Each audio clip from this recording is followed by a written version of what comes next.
मुझे भी जरा पता चले। तो मैं अम्मी से कहने लगा, आप और अब्बू तो मजे लेकर सो जाते हो, मैं सारी रात तड़पता रहता हूँ। अम्मी ने इतनी खुली डिल्ली बात सुनकर मुझे हैरत से देखा। फिर कहने लगी, अच्छा तो अब मेरे बेटे को एक और बीवी चाहिए। फिर मैं अम्मी से कहने लगा कि ना बाबा ना अपनी, मुझे इन जुमलों में नहीं पड़ना। तो अम्मी कहने लगी, फिर क्या बात है और क्या कहना चाहते हो, तुम जरा खुल कर कहो। मैंने अम्मी से कहा, मुझे चाय बना कर दे, मुझे सर में बहुत दर्द है, शादी के हंगामे की वजह से मेरा सर काफी दुख रहा है। फिर अम्मी मेरे लिए चाय बनाने चली गई। मैं दिल ही दिल में खौफजदा हो रहा था कि मुझे अम्मी से अपनी फरमाइश कर देनी चाहिए या नहीं। मौके अच्छा था, अगर अम्मी मुझसे नाराज हो गई तो फिर मेरा क्या होगा। मैं इसी कशमकश का शिकार था, मगर किसे भी करके मुझे अम्मी से बात तो मनवाई ही दी, क्योंकि मेरे पास दूसरा चारा भी नहीं था और मैं इतनी कम उम्र में शादी करके अपना मुस्तकबिल भी बर्बाद नहीं करना चाहता था। अम्मी ने मुझे चाय बनाकर दिए बगैर मुझसे कोई बात कैसे कमरे में चली गई। हम दिन और रात एक ही रूम में सोया करते थे।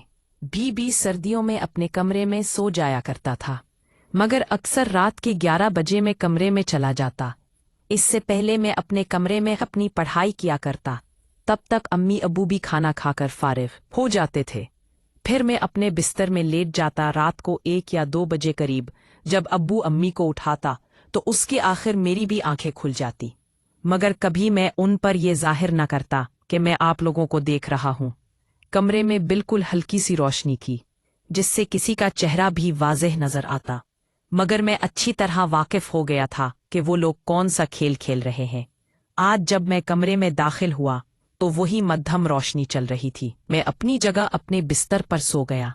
तकरीबन 3 बजे तक अब्बू अम्मी से मलकी मलकी सरगोशी करना शुरू की, जिससे मेरी आंख खुल गई। अब मैं उन दोनों को मबल से आंखें बाहर निकाल कर देखने लगा। ये सारा मंजर मेरी आंखों के सामने किसी फिल्म की तरह चल रहा था। जब अब्बू अपनी बाजी खेल चुके तो निढाल होकर लेट गए, मगर मैं देख रहा था कि अम्मी मुस्तकिल बेचैन हुई जा रही है। शायद उनकी जरूरत अभी पूरी न हुई थी। वही दो अब कर पिट्टें बदल रही थी। मेरा जी चाह रहा था कि अभी उठकर उनके साथ ही लग जाऊं, मगर अब्बू के होते हुए ये सब मुमकिन नहीं था। यहां मैं तड़पता हुआ लेट गया, वहां पर अम्मी, फिर ना जाने रात के किस पहर मेरी आंख लग गई और मैं सो गया। अगली सुबह मेरी आंख कुछ देर से खुली। अगले दिन इतवार का दिन था, इसलिए अम्मी ने मुझे और अब्बू दोनों को ना उठाया था। 10 बजे नाश्ता तैयार करके हम दोनों को उठाने आई। जब मैं बाहर आया तो अम्मी के सारे बाल लेले थे और उन्होंने टॉवेल लपेटा हुआ था, बल्कि ऐसे ही अपने बालों को खुला छोड़ा हुआ था। उनके बालों से गिरता पानी कपड़ों पर गिर रहा था, जो कपड़ों को भी गीला कर रहा था। जैसे अब सारा नजारा साफ दिखाई दे रहा था। अम्मी की मेरी तरफ पीठ थी। मैं बहुत अवर से उन्हें देख जा रहा था। तब अचानक अम्मी पलटी तो मैंने फौरन अपनी नजरें झुका ली और हमलट पर उठा खाने लगा। नाश्ता करने के बाद अम्मी से कहने लगा कि जो मैं तुमसे वो काम बोला था वो तुमने किया। तो अम्मी मायूसी से उनकी तरफ देखने लगी और कहने लगी, मैं इतने दिन किस तरह सारा नजर साफ किए बगैर गुजार सकती हूँ। फिर भी मैं उनसे पूछने लगा, अम्मी अब्बू कहाँ जा रहे हैं? तो अम्मी ने बताया कि तुम्हारे अब्बू लाहौर जा रहे हैं ऑफिस के कुछ जरूरी काम से 1 हफ्ते के लिए, फिर अगले त्योहार को ही वापस आना है। तो मैं खामोश हो गया। अम्मी ने अब्बू का बैग तैयार किया। कपड़े उन्होंने पहले ही इस्त्री कर दिए थे, जरूरत का सामान भी उनके बैग में डाल दिया था। तब अब्बू ने मुझे कहा कि मुझे स्टेशन तक छोड़कर आओ। मैं खुशी खुशी उठा और दिल ही दिल में सोचने लगा कि अब मेरी बारी आ ही गई जिसका मुझे इंतजार था। अब वो वक्त मैं अपनी आंखों के सामने देख रहा था। अम्मी काफी अफसुर्दा थीं, क्योंकि मैं अम्मी एक रात भी अब्बू के बगैर ना गुजार सकती थी। फिर मैं अब्बू को छोड़कर वापस आ गया तो अम्मी घर की सफाई सुथराई में मशगूल थीं। मैं अम्मी के करीब आकर बैठ गया और कहने लगा, अम्मी आप मायूस ना हो, मैं हूं ना। तो अम्मी कहने लगी, हाँ तुम तो हो, मगर तुम्हारे बाप की जगह कौन ले सकता है? फिर मैंने आहिस्ता से कहा, अम्मी आपको बोला है ना, मैं हूं ना, मैं सब संभाल लूंगा।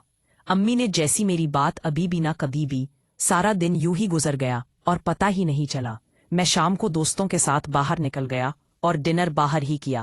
امی کو میں پہلے سے بتا کر ہی گیا تھا کہ اتوار کے دن میرے دوست فارغ ہوتے ہیں، میں ان کے ساتھ ہی باہر کھانا کھاؤں گا۔ امی نے مجھے کچھ پیسے دے دیے، پھر میں باہر چلا گیا۔ اب جب رات کے 11 بجے میں واپس آیا تو امی باہر صحن میں ہی چارپائی پر لیٹی ہوئی تھی۔ وہ بالکل بے خبر تھی کہ گھر میں داخل ہو گیا ہوں، کیونکہ گھر کے باہر ہی دروازے کی ایک چابی میرے پاس بھی تھی۔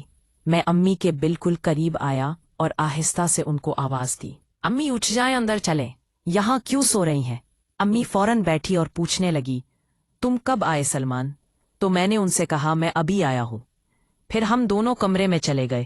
امی بستر پر لیٹ گئی تو میں امی سے کہنے لگا، امی آج رات میں آپ کے ساتھ ابو کی جگہ پر سونا چاہتا ہوں۔